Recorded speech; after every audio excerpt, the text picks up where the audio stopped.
Vous écoutez la story, issue de l'épisode S216 du podcast Faut pas pousser les ISO, diffusé le 17 juin 2021.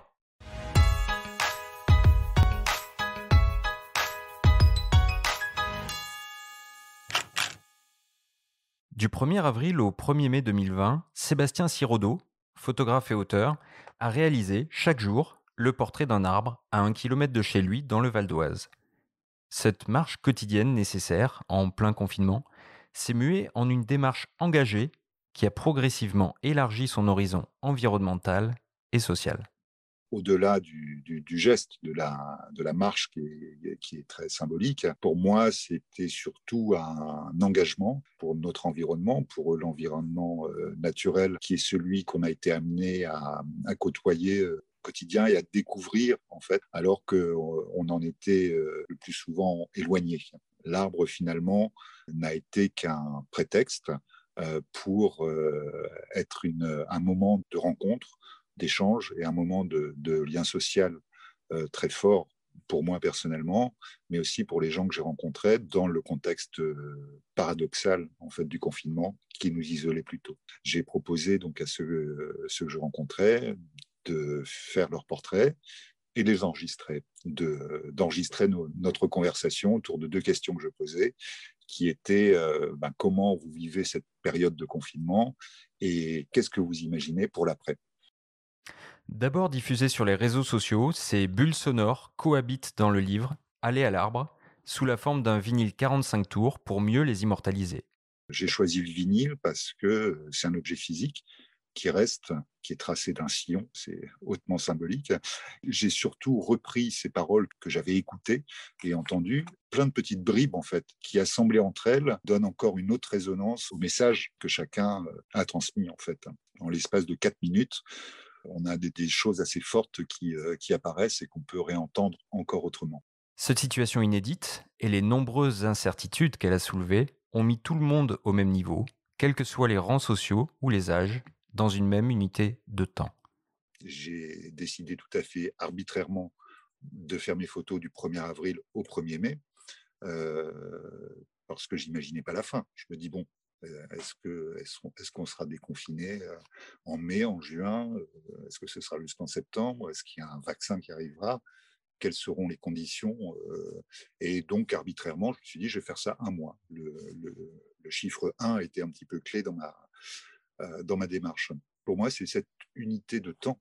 On partageait tous la même chose avec cette épée de Damoclès, cette histoire dont on ignorait la suite. Et ça, je pense que c'est ce qui nous a vraiment rapprochés.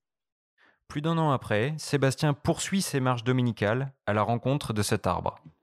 Avec le recul, plus que le projet artistique, c'est la dimension humaine qu'il tient à souligner. C'est plus que tout ce qu'il y a autour qui a beaucoup changé. C'est-à-dire que je connais beaucoup plus de gens, je connais beaucoup mieux mes voisins, et donc ça m'a plutôt changé intérieurement. Pour moi, c'était vraiment une expérience humaine, presque plus que photographique.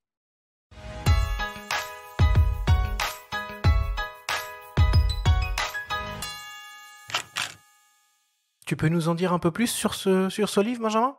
Alors, le livre, c'est Aller à l'arbre, aux éditions MEM. Il coûte 30 €, on peut l'acheter en ligne. Donc, on peut écouter tout un tas de témoignages sonores, soit via des QR codes sur les différents réseaux sociaux, ou alors via ce vinyle pour les gens qui ont un lecteur de vinyle. C'est un très bel objet. On peut entendre parmi les personnes qui s'expriment, il y a l'humoriste Max Bird, que vous connaissez peut-être, le photographe Patrick Zwirk, qui est un très très grand... un très grand photographe de portrait sur la scène française.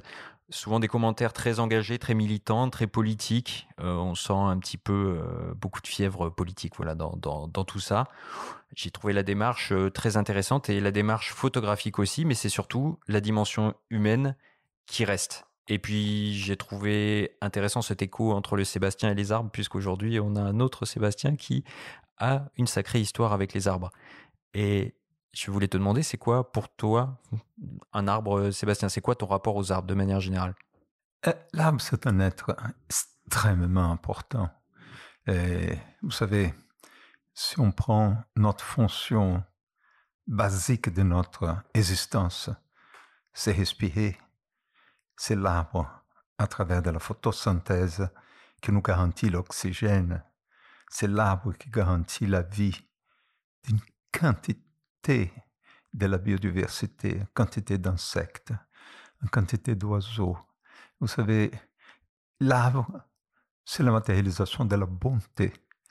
Et il faut avoir beaucoup de respect pour les arbres. Et un photographe comme Sébastien, s'il doit photographier les arbres, il faut qu'il aime les arbres. Vous savez, il faut avoir une douceur énorme pour approcher un arbre. Il faut avoir l'autorisation de cet arbre photographié. Et cette autorisation, tu obtiens avec le respect que tu as pour l'arbre.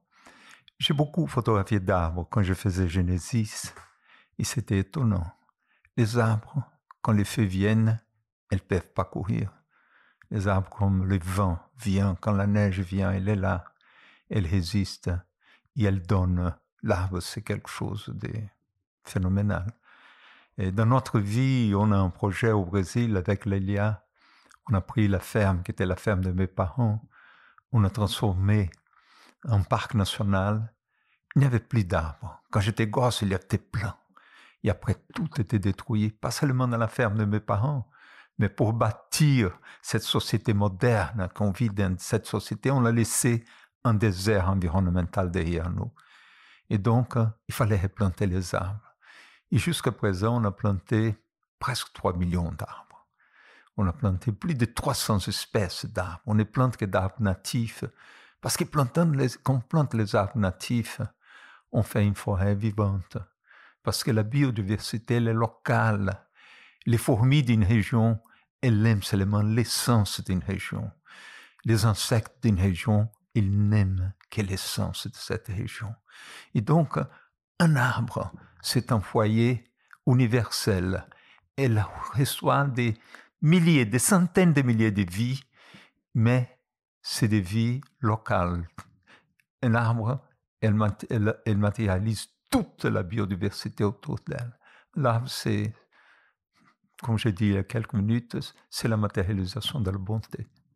Moi, j'aime ça, en tout cas, cette idée d'associer un livre photo, de la musique et un disque physique, et puis d'aller un petit peu plus loin avec ces QR codes qui permettent d'enrichir un peu les images.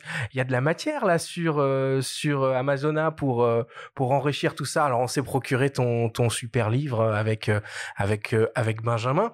Est-ce qu'une édition spéciale avec peut-être le disque de Jean-Michel Jarre, il y a un vinyle aussi, il y a un vinyle, bien sûr. On pourrait imaginer quelque chose pour que même les gens après l'exposition puissent avoir accès à toutes ces interviews que tu as fait, toutes ces vidéos qui sont montrées? Écoute, avec la musique, je ne sais pas, mais on a des autres éditions de ces livres qui sont en train de se faire. On a un livre géant, un sumo. C'est la première fois que ta chaîne va faire un sumo horizontal parce qu'on ne voulait pas avoir ces photos de l'Amazonie coupé au milieu. Par un grand sumo vertical, on est toujours obligé de couper les photos, donc il sera horizontal. Ouvert, il fera 1m40. Oh là là, il va falloir un super support. C'est un livre. Il faudra grandir le studio. On aura une très belle table dessinée par Renzo Piano, qui est très ami à nous. Renzo voulait absolument participer. Il a fait une table merveilleuse qui se ressemble énormément à un albatros. Avec ses livres ouverts, c'est comme un albatros avec des grandes ailes ouvertes sur cette base qu'il a fait.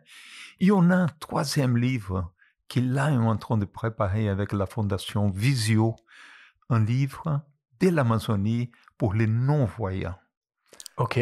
Un livre, un relief, un volume que les non-voyants va toucher les images, il va comprendre la forme de la forêt, il va comprendre la forme des rivières, la forme des arbres. Et donc, on est en train de préparer, on le fera aussi avec ta chaîne, mais c'est un livre difficile à faire. Il nous prendra encore 6-7 mois pour qu'il sorte, mais il sortira. On aura un troisième livre, dans la même taille que celui-là, avec le même titre, le même nom, mais pour les non-voyants. Génial.